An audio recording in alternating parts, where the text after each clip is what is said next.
What's going on, guys? It's Cimo. So today I'm bringing to you an updated meta analysis for the August 2018 format. Who knows when we're going to get a ban list, but that doesn't stop the format from changing. Just when we think everything is solved, some new developments typically come up, and that's exactly what happened at the UDS Invitational that took place in Kansas City this past weekend. So we're going to be going over the results, showing the top cut breakdown in the pie chart, and discussing what exactly you should be expecting if you go to a regional or a more competitive style of event now that the meta has continued to fluctuate even more. But before we get into that, if you guys haven't noticed, I decided to upgrade my wardrobe, and that is with a Cimo shirt. So if you guys want a Cimo shirt, I know a lot of you guys have been asking for them. I finally have them available. Check out the video right below. There should be a link to Teespring, or you can check out the link in the description and get your shirt now. I'm gonna have a bunch of these shirts coming out. I think we're gonna do like a Cimo-gasm shirt. And if you guys have any other cool ideas for shirt designs that you want to see, go ahead and let me know down in the comments below. But without further ado,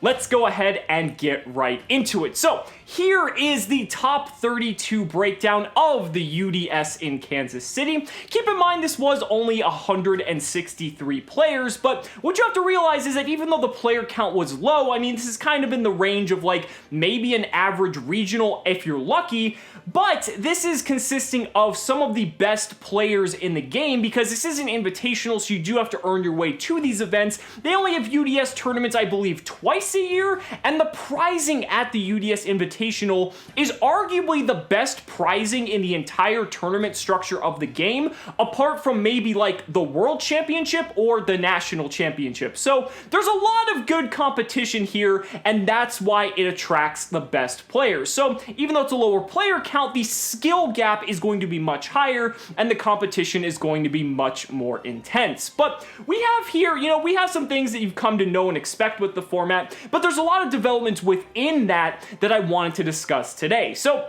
the first big one is that Goki took up 11 of 32 top slots. Now, again, this really isn't a surprise. We know that Goki is the strongest deck of the format, but even so, Goki still manages to evolve with how the format shapes up. So what's happened with Goki is that if you guys remember previously from other meta analyses, or even if you've been watching anything from like the World Championship, or even prior to that, Goki was focusing more on a rank 3 centric build. This was taking advantage of a card like MX Saber Invoker, using a ton of different rank 3 monsters, say for instance instant fusioning into Dragoness, or using stuff like Aqua Dolphin, or just so many different level 3s like Gillosaurus. I mean, Gillosaurus was the latest innovation for that build, but now we're actually seeing the deck stray away from that, and we're seeing more of a focus back on the Sky Striker variant of Goki. Well, why is this? Well, the thing is, now that Cybernetic Horizon's been released, we actually have the release of a couple new cards that kind of help make the deck able to play through a card like Ghost Reaper and Winter Cherries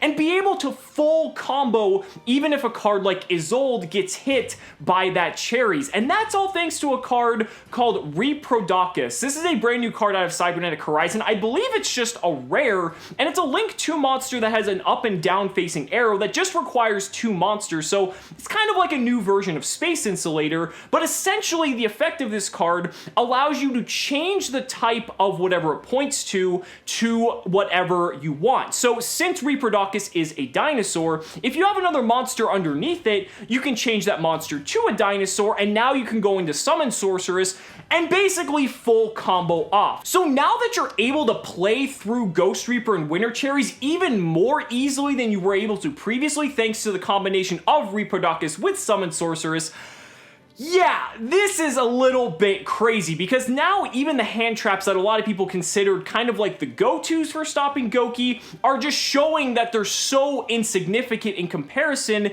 to how powerful Goki truly is. Goki is at the point now where the deck isn't even main decking hand traps. You know how we had a hand trap meta and basically, hand traps are needed to play Yu-Gi-Oh! Well, that's not necessarily true anymore because Goki is at the point where they're just going to play so many cards that basically stop you from getting hit by different hand traps or other sources of disruption that if they're able to just play through everything, it doesn't matter what they're going to do because they're going to end on their U board and you're just going to be extra linked and you're not going to be able to play the game. Now, these Goki strategies are side decking a ton of hand traps, I think in the range of like 10 to 12, if not more, and that's for when they know for a fact they're going to be going second against Goki matchups in the mirror match. But they basically figure they're playing the strongest deck, so why would they hinder the consistency of their deck with hand traps when, as long as they're able to play the game, that essentially should establish their win condition. And what we're also seeing is we've already seen Call by the Grave just being played in the deck in mass, but Magical Midbreaker Field is starting to become a staple in the Goki strategy. That's because Magical Midbreaker Field in tandem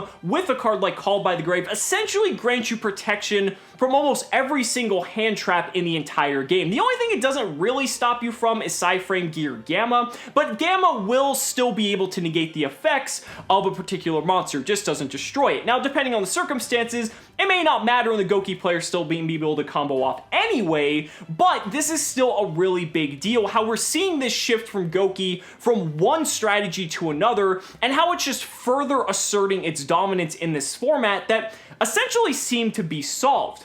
But what's even more interesting than that is the rise of Sky Striker. Sky Striker has started to see a massive resurgence and is now taking up pretty confidently the second place position in the format. This was previously taken by Trickstar Sky Striker, but Pure Sky Striker has kind of taken over, and we've seen a couple variants of this. There's some people that are running stuff like Invoked, and we've seen a couple versions running Mech Knights as well, interestingly enough, but Pure Sky Striker seems to be the second favorite. A lot of people were saying Sky Striker was the deck to beat at the UDS, which I found rather interesting, but this is kind of the deck that can go toe-to-toe with Goki, because if you're not playing Goki, you need to play a deck that can play so many hand traps that you can ideally stop the Goki player from going off, establish your own board, and the deck's consistent enough that it's able to do that, especially now that we have Hayate, and now you're going to be able to go off with your plays. And the deck is consistent enough because it only relies on a single card to really get going, so you have a lot of flexibility to play a wide array of hand traps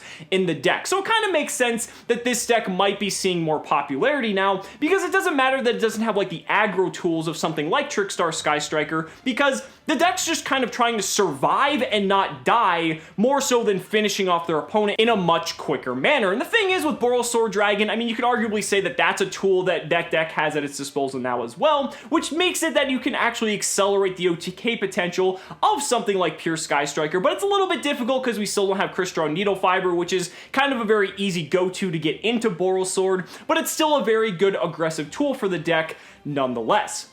I did mention Trickstar Sky Striker, and I did not want to forget it. Trickstar Sky Striker, I believe, had 5 of the top 32 slots. The deck is still tried and true, it's still really good. It's just kind of fallen into that third place position now, because with this overwhelmingly dominance by a deck like Goki, and now Sky Striker is kind of just pretty much the deck to counter it, if you want to call it that. Trickstar Sky Striker, it's still a very consistent deck. It's more of like a well-balanced jack-of-all-trade type of decks. It actually has a pretty decent Sky Striker matchup, and it's okay against Goki, but it's kind of just slowly falling out of favor just because of the way the format's shaping up and just how overwhelmingly powerful Goki is becoming. Another deck I wanted to talk about was Mech Knight Invoked. Yes, that's right, Mech Knight Invoked has started to make a splash back into the meta. I believe it had a total of like 2 of the top 32 slots, and this is really cool. This is definitely due in part to Alistair the Invoker of Madness being a part of the format now that it was released in Shadows in Valhalla, so it's kind of like the first real weekend for that deck to shine. It did alright. I mean, the fact that it nabbed 2 of the top 32 is pretty good. Probably playing some Sky Striker cards in there as well just for consistency. The deck's able to do some really cool things, but I think the biggest issue with this deck, not only the fact that, you know, Goki is just completely just shitting on everything, but more so the fact that the deck kind of lives or dies by Alistair the Invoker, because if that card gets stopped, that deck really does not have a lot of plays, and that can be a big hindrance for the strategy. But very similarly to a deck like, say, Trickstar Sky Striker or Pure Sky Striker, it can play a lot of hand traps because Alistair essentially is is a 1-card engine. So it's another deck that can essentially mold itself to this format, and I'm really curious to see once we do eventually get a ban list how things are going to start to shape up for that deck, because if it's able to grab a few tops now, who knows once the format balances out what the potential of this deck might truly be. Wrapping it up though, we did have two True Dracos and a Paleozoic in the top 32 as well. True Draco, again, just kind of like that solid tier 2 contender. Got a lot of really good stun options with cards like Rivalry of Warlords, things like that, and you know, it's a pretty solid deck. Obviously it has its weaknesses, but it's still able to nab those tops here and there, and it's pretty much been able to do that throughout the duration of the format, so you gotta give it credit where credit is due.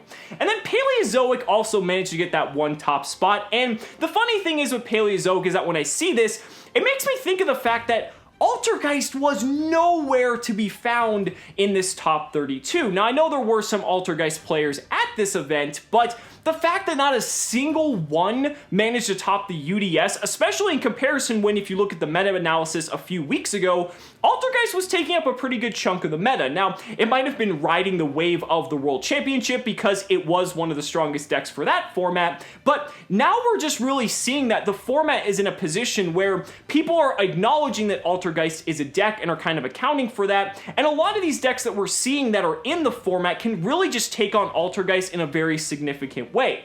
Sure, Altergeist might have a pretty decent Goki matchup, but a lot of the Goki players were even coming prepared main decking those magical mid-breaker fields, main decking Twin Twister just to even ensure that they have spell and trap removal ready in case they go second. Some were even main decking Red Reboot just so they have that insurance policy to make sure they're able to go completely off and win the game. I mean, it really just goes to show that this format is just crazy, and even though it's kind of still a little bit of the same, it's cool to see these little innovations in the format and see what people are coming up with as we wait for the new ban list. So I just wanted to make sure you guys were prepared in case you have a regional or something like that coming up this weekend, and wish you guys the best of luck. So guys, that's going to do it for the meta analysis. Let me know down in the comments what you guys think about these new developments. I'd really love to hear your thoughts. Guys, thank you so much for watching the video. Be sure to like the video as always, subscribe to the channel for more amazing Yu-Gi-Oh content, and if you found this video informative,